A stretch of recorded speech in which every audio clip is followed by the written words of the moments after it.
감사합니다. 아멘. 또 이 아침 저희들 주님의 무릎 앞에, 주님의 전전 앞에 무릎을 꿇을 수 있도록 인도하였사오니 감사합니다. 아멘.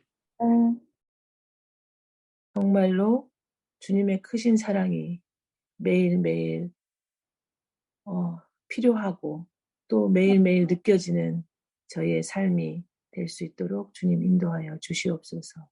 아멘. 너무나 저희들이 입으로 표현할 수 없는 그런 슬픔들이, 또 아픔들이 너무나 많은 세상에 있습니다. 주여, 저희들만 이렇게 주님 안에서 감사하고 기뻐하는 것도 죄송합니다. 주여, 그러나 저희들 주님 앞에 간구할 수 있는 그런 작은 사명을 주셨사오니 감사드립니다. 주님, 저희들 정말로 저희들의 삶뿐만 아니라 또 저희들 이웃, 또 저희들 사랑하는 가족들, 주님 함께 주님 안에서 감사하고 주님의 사랑을 느낄 수 있는 그런 시간이 왔으면 좋겠습니다.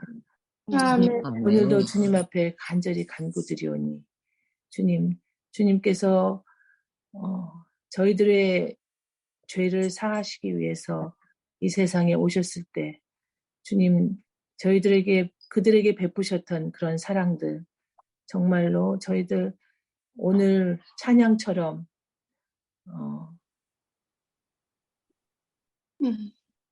바닷물을 먹물로 삼고 또 그렇게 하늘 높은 하늘을 다 종이로 삼는다 할지라도 그 사랑을 쓸 수가 없음을 주님 앞에 고백합니다. 주님, 그러나 저희들 그 사랑을 매일 찬양하면서 살 수 있도록 도와주시옵시고 또 그 사랑을 나눌 수 있도록 도와주시옵소서.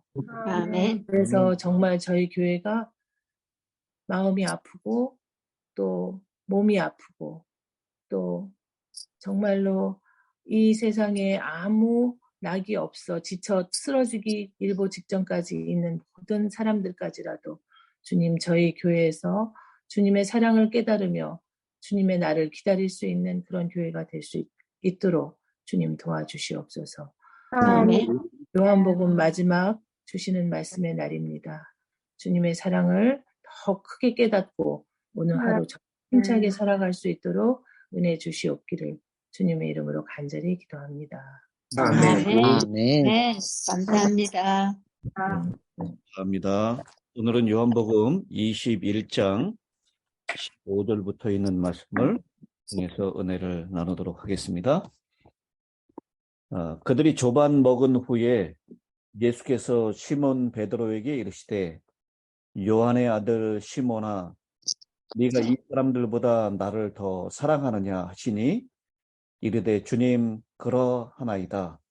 내가 주님을 사랑하는 줄 주님께서 아시나이다.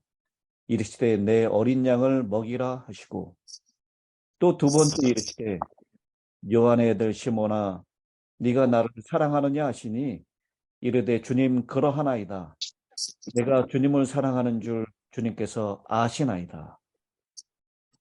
이르시되 내 양을 치라 하시고 세 번째 이르시되 요한의 아들 시몬아 네가 나를 사랑하느냐 하시니 주께서 세 번째 네가 나를 사랑하느냐 하심으로 베드로가 근심하여 이르되 주님 모든 것을 아시오매 내가 주님을 사랑하는 줄을 주님께서 아시나이다.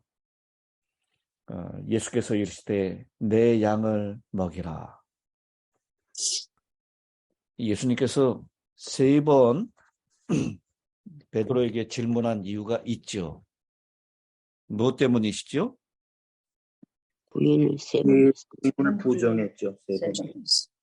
아마 베드로가 예수님을 세 번 부인했기 때문에 세 번 질문하심으로 베드로의 그 상처를 치유하기 위한 것이었다라고 우리는 생각을 합니다.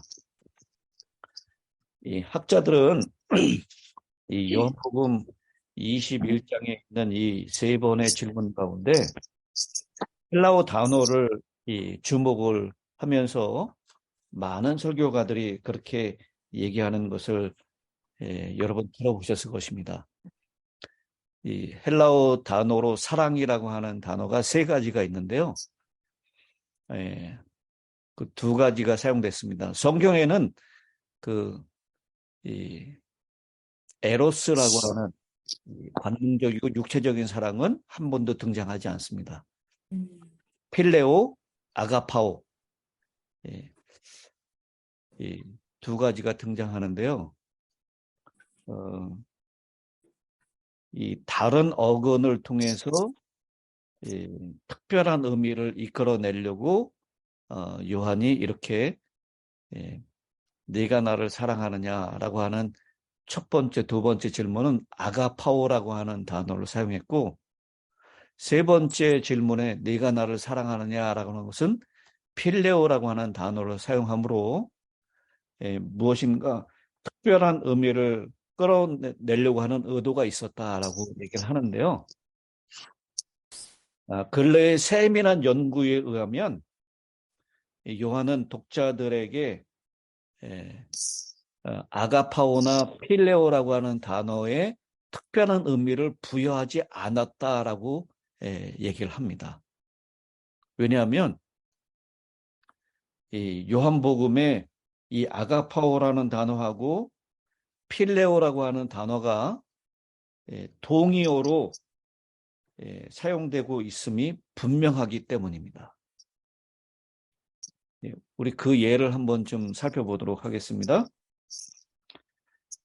이 두 단어는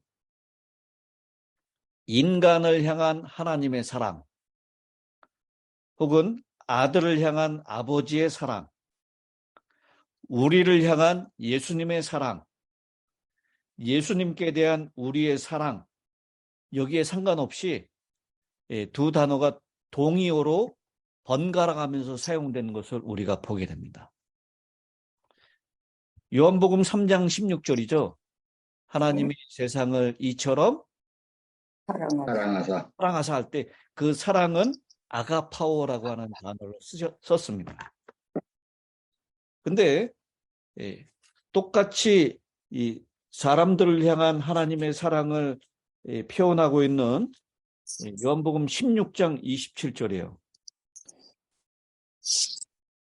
요한복음 16장 27절에 이는 너희가 나를 사랑하고 또 내가 아버지께로부터 온 줄 믿었으므로 아버지께서 친히 너희를 사랑하심이라. 아버지께서 너희를 친히 사랑하심이라 라고 할 때 그 사랑은 필레오를 사용했다는 것입니다. 그러니까 세상을 향한 하나님의 사랑을 요한복음 3장 16절에서는 아가파오, 요한복음 16장 27절에서는 필레오, 번갈아 가면서 사용했는데 이 단어에 대해서 특별한 의미를 가지고 쓴 것이 아니라 동의어로 사용했다라는 것이에요. 또 아들을 향한 아버지의 사랑, 요한복음 3장 35절입니다. 요것만 두 개만 더 찾아보겠습니다. 요한복음 3장 35절에 아버지께서 아들을 사랑하사 만물을 다 그의 손에 주셨으니 라고 할 때 그 아버지께서 아들을 사랑하사라고 할 때 그 사랑은 아가파오를 사용했습니다. 그런데 요한복음 5장 20절입니다. 아버지께서 아들을 사랑하사라고 할 때는 무슨 원어로 썼을까요? 필레오? 네, 이때는 필레오를 사용했어요. 그러니까 아들을 향한 아버지의 사랑을 표현할 때도 아가파오, 필레오를 번갈아 가면서 썼다는 것이에요. 제가 찾진 않고 불러드리기만 할게요. 예수님께 대한 우리의 사랑, 이것을 표현할 때 요한복음 8장 42절에서는 아가파오로 사용했고요. 요한복음 16장 27절에는 필레오를 사용했습니다. 그리고 우리를 향한 예수님의 사랑, 요한복음 11장 3절에 사랑하시는 자가 병이 들었나이다. 이 나사로의 누이가 사람들에게 보낼 때, 전가를 보낼 때, 그때는 필레오를 얘기했어요. 근데 11장 5절에 사랑하는 나사로 가족들을 언급할 때는 아가파오를 사용하고 있습니다. 이렇게 필레오, 아가파오는 요한복음에 동의어로 사용되고 있다라는 것입니다. 그래서 오늘 본문 21장에 나오는 예수님의 세 가지의 질문, 아가파오, 아가파오, 필레오, 이 질문은 특별한 의미를 부여하기보다는 요한에 의해서 동의어로 사용된 것이다 라고 보는 것이 더 정확한 해석이라고 생각이 됩니다. 어쨌든 주님께서 3번 질문하셨다는 거에 우리는 좀 초점을 맞춰야 합니다. 3번 질문하신 이유는 마치 베드로가 하나님을 사랑하는 그 사랑을 의심하는 듯이 보입니다. 그리고 사람들 앞에서 증명돼야 되는 것처럼 보입니다. 왜냐하면 우리 시대의 소망에서도 기록하고 있지만요. 은밀하게 지은 죄는 어떻게 해야 된다고요? 은밀히 하나님께 자복해야 하지만 드러난 죄는 공공연하게 자복해야 합니다. 이 성경의 원칙이죠. 이 제사장들 앞에서 3번이나 공공연하게 예수님을 부인했었던 베드로의 죄는 제자들이 있는 앞에서 공공연하게 다시 회개하고 고백되어져야 하는 것입니다. 여러분, 베드로는 참 나서기 좋아하는 사람이라고 말씀을 드렸죠. 그날도 역시 베드로는 앞에 나섰습니까? 요한복음 21장에 주님이시다라고 하는 요한의 말을 듣고 제일 먼저 겉옷을 입고 뛰쳐나가죠. 베드로는 앞서는 사람이었어요. 충동적인 사람이었습니다. 근데 베드로는 완전히 이제 달라진 모습을 보여주고 있어요. 예수님이 만들어 놓으신 숯불, 그리고 어디선가 들려오는 닭울음 소리, 그리고 예수님의 3번째 베드로의 폐부를 찌르는 듯한 그런 날카로운 질문. 그것을 통해서 베드로는 완전히 달라진 모습이 됩니다. 우리 시대소망 812페이지에는 이렇게 기록하고 있습니다. 그는 실패하기 전에는 늘 지각 없이 순간적인 충동에 따라 말을 하곤 했었다. 그는 항상 다른 사람의 일을 바로 잡으려고 했으며 그는 자기 자신이나 자기가 말하려고 하는 것을 분명하게 이해하지 못하면서 자기의 생각을 표시하려 했다. 그러나 회개한 베드로는 매우 달랐다. 그는 전에 가졌던 격정을 제어하고 그리스도의 은혜로 그의 열심을 아니 열심을 조절하는 것도 되게 필요해요. 무조건 열심만 내야 되는 것도 아닙니다. 열심을 좀 조절할 필요가 있어요. 그는 다시는 성급하거나 자신을 믿거나 자고하지 않았으며 조용하고 침착하고 온순했다. 따라서 그는 그리스도의 우리에 든 양부리는 물론이요 어린 양들을 먹일 수 있었다. 주님께서 네가 다른 사람들보다 나를 더 사랑하느냐라고 질문한 이유가 있죠. 마태복음 26장 33절에 다른 사람은 다 버릴지언정 나는 주님을 따를 것입니다. 아주 자신만만했었던 베드로. 이 베드로는 늘 다른 사람하고 비교하는 것을 좋아했던 사람이었던 것 같아요.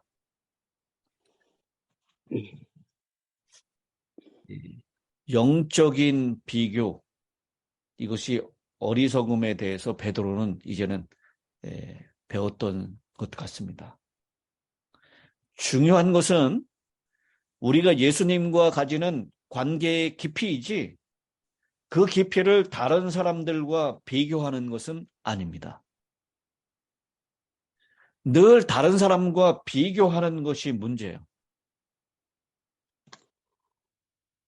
근데 베드로가 예수님의 바다를 거니는 모습을 보면서 베드로가 뛰어들어서 바다를 걷죠. 그러다가 왜 이 바다에 빠졌죠? 바람을 보고. 우쭐대. 예수님을 바라보면서 걸었을 때는 빠지지 않았는데요. 그 우쭐하는 마음이 생기면서 누구를 돌아봐요? 예수님의 제자들, 배 안에 타고 있는 사람들. 쟤네들은 도대체 뭐 하고 있는 거야? 믿음도 없이. 이 제자들을 돌아봤을 때 바다를 빠지게 되었습니다. 예수님께서 베드로에게 이제 나를 따르라라고 명령을 하시죠. 그리고 난 다음에 이 베드로의 비교병이 사라졌나요? 이게 쉽게 치료되는 것이 아닌 것 같아요. 17절에는 공개적으로 예수님께서 17절까지는 말씀하셨어요. 제자들이 다 같이 조반을 먹는 자리에서. 근데 18절에는 베드로와 함께 바다를 둘이 걸으시면서 베드로에게 이제 말씀하십니다. 내가 진실로 내게 이르노니 네가 젊어서는 스스로 띠띠고 원하는 곳으로 다녔거니와 늙어서는 네 팔을 벌리리니 남이 내게 띠띠고 원하지 않는 곳으로 데려가리라. 이 말씀을 하시면 무엇을 가리키는 거라고요? 베드로가 어떻게 죽을 것임을 가리키는 것이다. 어떻게 죽음으로 하나님께 영광을 돌릴 것을 가리키심이라 라고 했어요. 베드로는 나중에 팔을 벌려서 죽었습니다. 팔 벌려 죽는 것은 어떤 죽음이죠? 십자가에 달려 죽는 죽음이었어요. 근데 전해지는 이야기에 의하면 베드로는 내가 어떻게 부인한 예수님과 똑같이 십자가에 달려 죽겠습니까? 나를 거꾸로 달아주십시오라고 해서 거꾸로 십자가에 달려 죽었다라고 얘기를 합니다. 이렇게 베드로는 이 십자가에 순교당함으로 하나님께 영광을 돌렸습니다. 베드로의 미래에 대해서 얘기를 했어요. 그러면서 주님께서는 베드로에게 이르시되 나를 어떻게 하라고요? 나를 따르라 라고 말씀을 하죠. 근데 20절에 보니까 베드로가 돌이켜 예수께서 사랑하시는 그 제자가 따르는 것을 보니 이제 베드로하고 예수님하고 같이 걸으면서 바닷가를 거니면서 18절부터 말씀하시는데 베드로가 뒤를 보니까 요한이 뒤에서 따라오고 있어요. 그래서 예수님께서 그 요한은 어떻게 되겠습니까? 21절에 그를 보고 예수께 여짜오되 주님 이 사람은 어떻게 되겠사옵나이까? 베드로의 비교병이 완전히 다 치유된 것은 아니었습니다. 어떤 의미에서 베드로하고 요한은 늘 예수님 앞에서 베드로는 요한을 비교했어요. 내가 이런데 베드로는 어떻게 될까? 내가 십자가에 달려 죽는다고 했는데 베드로는 어떻게 될까? 이게 궁금했던 것입니다. 내 양을 먹이라라고 하는 명령을 베드로는 자신이 요한과 다른 제자들보다 위에 있는 교회의 머리가 되었다라는 지시로 여겼을 수도 있습니다. 그래서 요한도 자신의 양으로 돌봐야 된다. 그렇게 생각했을 수도 있습니다. 그래서 요한은 어떻게 되겠습니까? 라고 질문을 합니다. 근데 예수님께서는 분명히 그와 같은 베드로의 혼자 으뜸이라고 하는 생각, 그 생각에 대해서 금하고 있는 모습을 보게 됩니다. 우리 존 폴린이 기록한 우리 요한복음 성경 확대경에서는 이렇게 얘기를 합니다. 독립정신과 다른 사람들 위해 군림하려는 태도는 모두 교회 안에서 시행될 때마다 영적인 해를 가져온다. 복음서가 단 한 개가 아니라 4개가 있다는 것은 성경의 강점이다. 그것은 예수의 어떤 한 생각, 어떤 한 모습을 모든 사람이 따라야 할 절대적인 것으로 만드는 것을 막아준다. 새와 짐승과 꽃 그리고 물고기를 끝없이 다양하게 만드신 바로 그 하나님은 당신의 사람들의 다양성도 존중하신다. 그러므로 교회는 그 모든 그 몸 자체의 성격을 반영하는 지도력의 다양성을 통해서만 그분의 품성을 바로 반영할 수 있을 것이다. 그래서 베드로는 자기 혼자 독단적으로 무엇인가 일을 하려고 하는 것, 그것을 이제는 그칠 수 있는 사람이 되었습니다. 그리고 주님께서 다시 한번 베드로에게 말씀을 하시죠. 22절에 예수께서 이르시되 내가 올 때까지 그를 머물게 하고자 할지라도 네게 무슨 상관이냐? 너는 나를 너는 나를 따르라 라고 말씀을 하십니다. 여기 나를 따르라 라고 하는 말씀은 그분의 죽음뿐만이 아니라 그의 생애의 매 발걸음을 위해서 그 교훈이 주어졌습니다. 예수님을 따라서 십자가에 달려 죽는 것뿐만 아니라 베드로의 매 발걸음이 예수님의 생애를 따라가는 발걸음이 돼야 한다라는 것입니다. 아멘. 지금까지 베드로는 독자적으로 행동하는 경향이 있었습니다. 그는 하나님의 계획을 따르기 위해서 기다리는 대신에 하나님의 사업을 위하여 계획을 세우려고 노력해 왔습니다. 그러나 그는 주를 앞질러 달려가므로 아무것도 얻을 수 없었습니다. 예수께서는 명하십니다. 나를 따르라. 나보다 앞서 달려가지 말아라. 그렇게 한다면 너는 사단의 군대를 혼자서 만나지 않을 것이다. 나로 너보다 앞서가게 하라. 그리하면 너는 원수에게 정복당하지 않을 것이다. 주님은 베드로의 제일 큰 약점이고 문제점이죠. 먼저 나가려고 하는 것. 예수님보다 먼저 앞서는 것. 너는 나를 따르라. 너는 나를 따르라. 2번씩이나 베드로에게 말씀을 하십니다. 그리고 또 베드로의 비교병, 다른 사람과 비교하는 것, 다른 사람을 의식하는 것. 여러분, 우리도 이 베드로와 같이 주님보다 더 앞설 때가 많이 있지 않습니까? 그리고 베드로처럼 다른 사람과 비교할 때가 너무 많지 않습니까? 오늘 이 베드로를 다시 고치시고 회복시키시고 사명을 주시는 주님께서 오늘 우리에게도 말씀하십니다. 나를 따르라. 그리고 다른 사람에 대해서 너무 상관하지 말아라. 시대의 소망 816페이지에 이렇게 기록하고 있습니다. 다른 사람들에게 위탁된 일에 대해 쓸데없이 걱정하지 말고 그리스도를 따르는 것이 모든 사람의 의무이다.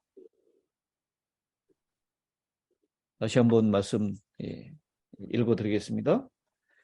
다른 사람들에게 위탁된 일에 대하여 쓸데없이 걱정하지 말고 그리스도를 따르는 것이 모든 사람의 의무이다. 아멘. 아멘. 그러니까 여러분 너무 다른 사람에 대해서 생각하고 따를 필요가 없습니다. 우리 형제들의 복지에 대하여 사랑의 관심을 가지지 말아라라고 하는 것을 의미하지는 않습니다. 그러나 동료들에 대해서 너무 걱정하지 말아야 합니다. 우리의 주된 관심사는 주님을 따라가는 것이어야 합니다. 아멘. 우리 주변에 있는 사람들을 너무 걱정하고 근심하다가는요, 예수님께 우리의 눈을 고정시키는 일에 실패할 수 있습니다. 우리의 형제에 대하여 너무 골똘하게 살피면 형제가 실패한 곳에서 우리도 실패할 수 있습니다. 그러니까 형제들을 위해서 우리가 기도하고 그들을 돌봐야 될 책임이 있는 반면에 그들에 대해서 너무 근심하고 골똘하다가 우리의 시선에서 주님을 놓쳐버리지 않게 되길 바랍니다. 아멘. 그러면서 23절이죠. 이 말씀이 형제들에게 나가서 그 제자는 죽지 아니하겠다 하였으나 예수의 말씀은 그가 죽지 않겠다 하시는 것이 아니라 내가 올 때까지 그를 머물게 하고자 할지라도 네게 무슨 상관이 있냐 하신 거리라. 이 요한이 꼭 집어서 이것을 주석하고 있는 이유는요. 당시에 소문이 퍼졌어요. 요한이 죽기 전에 예수님께서 다시 오신다라는 소문이. 근데 여러분, 이 요한이 이 요한복음을 기록할 때 성경에서 제일 마지막으로 기록된 책이라고 얘기하죠. 거의 죽을 때가 다 됐습니다. 만약 요한이 죽었다면 어떻게 됐을까요? 아마 이 교회에 크나큰 혼돈과 대실망이 있었을 것입니다. 이 걷잡을 수 없는 문제가 있었을 거예요. 그래서 요한은 내가 올 때까지 그를 머물게 할지라도 네게 무슨 상관이냐. 이 말씀을 오해할까 봐 이렇게 23절에 풀어주고 있습니다. 가정법으로 얘기하는 것이지 실제로 그런 것이 아니다라는 거예요. 그러면서 24절, 25절입니다. 이 일들을 증언하고 이 일들을 기록한 제자가 이 사람이라. 우리는 그의 증언이 참된 줄 아노라. 예수께서 행하신 일이 이 외에도 많은지 만일 낱낱이 기록된다면 이 세상이라도 이 기록된 책을 두기에 부족할 줄 아노라. 그래서 이 과장된 표현이지만 예수의 방대한 말씀과 업적을 효과적으로 강조하는데 도움이 되는 표현입니다. 오늘 우리가 불렀던 첫 찬미, 요한복음 찬미가 115장, FM 레이만이 작곡한 그 크신 하나님의 사랑이라는 찬미. 이 복음서 기자가 그리스도의 위대하심을 주목하고 난 다음에 온 세상이라도 그에 대한 완전한 기록을 담기에는 부족할 것이다 라고 경탄하고 있습니다. 주님의 그 크신 사랑, 이 요한복음을 통해서 우리에게 말씀하고 있습니다. 그 사랑이 우리 마음 가운데 오늘도 파도처럼 넘치게 되기를 간절히 바라면서 오늘 말씀을 마치겠습니다. 아멘. 최영복 목사님 마지막 끝기도를 부탁드리겠습니다. 다 같이 기도하겠습니다. 우리를 사랑하시는 아버지, 주님을 위해서 특별한 하는 것도 없는데 벌써 새해 들어 2달, 2월 달이 지나가고 있습니다. 우리 마음이 다급하고 답답할 때도 있습니다. 주님, 이럴 때 우리 마음을 살피게 해주시고 주님을 사랑하고 따르게 해 주시옵소서. 아멘. 죽는 데까지 가겠다고 하던 베드로는 그 자리를 떠나버리고 말았던 슬픈 과거가 있습니다. 주님, 우리가 얼마나 주님을 따라야 되고 믿어야 되는지 마지막 때 무슨 일이 생길는지 아무도 모릅니다. 우리를 돌봐 주시고 아멘. 붙들어 주셔서 하나님 마지막까지 주님을 사랑하고 따르게 해 주시옵소서. 아멘. 오늘도 하루 생명을 연장시켜 주신 것 감사합니다. 내 맘대로 살지 않고 주님의 뜻대로 살 수 있도록 믿음을 주시고 아멘. 우리만 아니라 우리의 자녀 손들 사방에 흩어져 삽니다. 어느 가정이든지 부모는 자녀를 걱정합니다. 또 2세, 3세들의 자녀들을 돌봐 주셔서 또 믿음으로 사는 일에 실패하지 않도록 도와주시고 아멘. 부모가 마음 편하게 살 수 있도록 자녀들이 주님을 섬기는 일에 성실하도록 도와주시옵소서. 하나님의 거룩한 능력이 우리 살아가는 발걸음마다 인도해 주셔서 기쁘고 즐거운 날로 마감하게 해주시고 우리 믿음이 확실하고 그 믿음 때문에 감사와 찬양으로 기쁨으로 살아갈 수 있도록 도와주시옵소서. 2월 달도 거의 마지막을 바라봅니다. 우리의 신앙에 더 열정을 주시고 뜨거움을 주시고 힘을 주어서 흔들리지 않도록 도와주시고 무슨 일이 있다 할지라도 주님만 바라보고 사는 귀한 믿음의 하루가 되도록 지켜 주시옵소서. 아멘. 우리의 재림 성도들 사방에 흩어져 삽니다. 그 가운데 특별히 지진의 피해로 인해서 역경 중에 역경을 당한 백성들, 우리 재림 신자들 하나님 도와주시고 이끌어 주셔서 어려운 강한 때라도 주님 바라보고 믿음 식지 않도록 이끌어 주시옵소서. 아멘. 아침 예배를 드리고 기도드립니다. 해질 때의 감사와 만족한 하루로 기도드릴 수 있도록 믿음 허락해 주시옵기를 예수님 이름으로 간절히 기도합니다. 아멘. 아멘.